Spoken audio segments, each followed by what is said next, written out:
Bonjour à tous, bienvenue dans ce nouvel édito de Canal Phi. Un édito un peu spécial parce que je me trouve actuellement au Chili. Le Chili, vous le savez, c'est un des pays où a été mis en place pour la première fois le système de retraite par points. Et c'est notamment une des revendications très fortes qui a lieu depuis octobre, depuis que le pays s'est enflammé ici.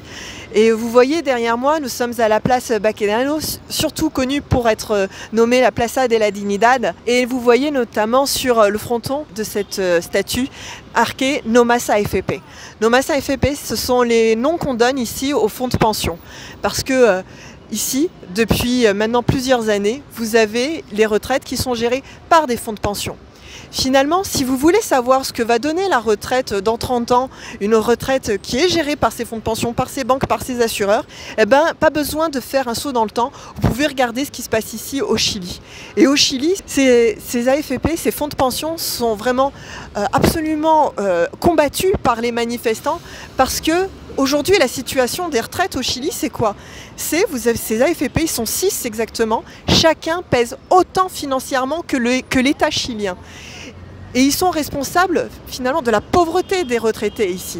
Il faut savoir que 80% des retraites au Chili sont en dessous du SMIC local. Aujourd'hui, vous pouvez partir en retraite à 60 ans au Chili. Mais ce qu'on constate, c'est que les gens ne partent pas à 60 ans. Ils partent à 67 ans parce que tout simplement, les pensions qui sont données sont bien insuffisantes pour pouvoir vivre. Et donc, vous croisez beaucoup de retraités qui vivent finalement au crochet de leurs enfants parce qu'ils ne peuvent pas vivre décemment tout seuls.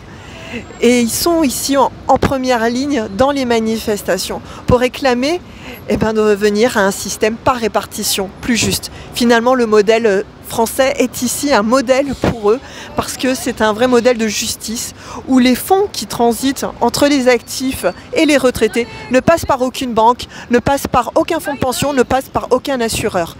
Donc ici, ils se battent pour ça, pour avoir un autre système. Et une des revendications qu'ils disent, c'est El pueblo unido jamás será vencido. C'est que le peuple uni jamais ne sera vaincu. Et ils sont unis ici. Et donc cette place, c'est le haut lieu de leurs revendications. Ils y sont quasiment tous les jours, quitte à braver la répression des caballeros qui ici sont totalement impunis. On compte des dizaines de morts entre 30 et 80, 300 éborgnés, des viols. Et les caballeros vont même jusque dans les maisons pour aller attraper tous ceux qui manifestent. Mais malgré tout ça, ça fait des semaines, depuis le mois d'octobre, que les Chiliens ne lâchent rien. Parce qu'ils le disent eux-mêmes, solo luchando avanzamos, rien qu'en luttant, nous avançons. Voilà, je vous remercie. Et n'hésitez pas à partager et à montrer ce que c'est que leur modèle de retraite vers lequel ils veulent nous emmener et vers lequel nous refusons d'aller.